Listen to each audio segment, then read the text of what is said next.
निर्णयासंदर्भात आज पेपरला वाचल्यानंतर आपल्याला हे समजलं की त्यांनी पाठिंबा जाहीर केला। तो रात्री पण आम्हाला त्याची काही कल्पना नव्हती आणि खरं तर ते लोकसभेला ते किंवा त्यांचे चिरंजीव इच्छुक होते हे त्यांनी स्वतःनी मागणी केली होती आणि ते प्रयत्न करत होते।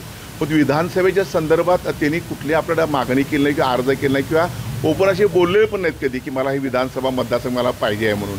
त्यामुळे आमचा दावा जो कागलवरचा आहे आपला शिवसेना उद्धव बाळासाहेब ठाकरेंचा तो अजूनसुद्धा आमचा तो दावा आहे आणि त्यांचा जो निर्णय झालेला आहे तो उद्धव साहेबांना पण त्यांनी स्वतः काही फोन केलेला नाही आहे किंवा आमचे संपर्क नेते भास्कर जाधव साहेबांना की आरोग्याने त्यांनी स्वतः काही फोन केलेला नाही आहे। त्यांनी आज जाहीर केला पाठिंबा एवढंच मला कळलेलं आहे, परंतु भविष्यामध्ये उद्धव साहेब काय निर्णय घ्या ते लवकर घेतील असं मला वाटते। काही आता संजय बाबा तर नाहीत, मग महाविकास आघाडी किंवा ठाकरे गटाकडे पाठिंबा जाहीर केला आहे। काय नेमकं पक्षातलं त्यांचं हे असणार आहे किंवा ही पक्षविरोधी कारवाई किंवा पक्षाच्या विरोधातला हा निर्णय म्हणा? नाही, पक्षातला विरोधातला हा निर्णय आहे। मग शेवटी कुणी असलं आमदार खासदार कुणी नेता उपनेता जिल्हा कुणी असला पक्षविरोधी जेव्हा जेव्हा कारवाई झालेल्या आहेत जेव्हा केलेल्या आहेत किंवा पक्षविरोधी धोरण अवलंबलं आहे कुणी असली व्यक्ती तर पक्षप्रमुख उद्धव ठाकरे साहेब तिथं सक्षम आहेत, योग्य ते निर्णय लवकर येतील ही मला खात्री। 288 मतदारसंघामध्ये आमच्याकडे कुठला उमेदवार नाही असं नाही आहे आणि त्या कोल्हापुरात तर प्रत्येक ठिकाणी मातबर उमेदवार आमच्या महाविकास आघाडीवर आहेत आणि कागलमध्ये कुठली शंकाच नाही आहे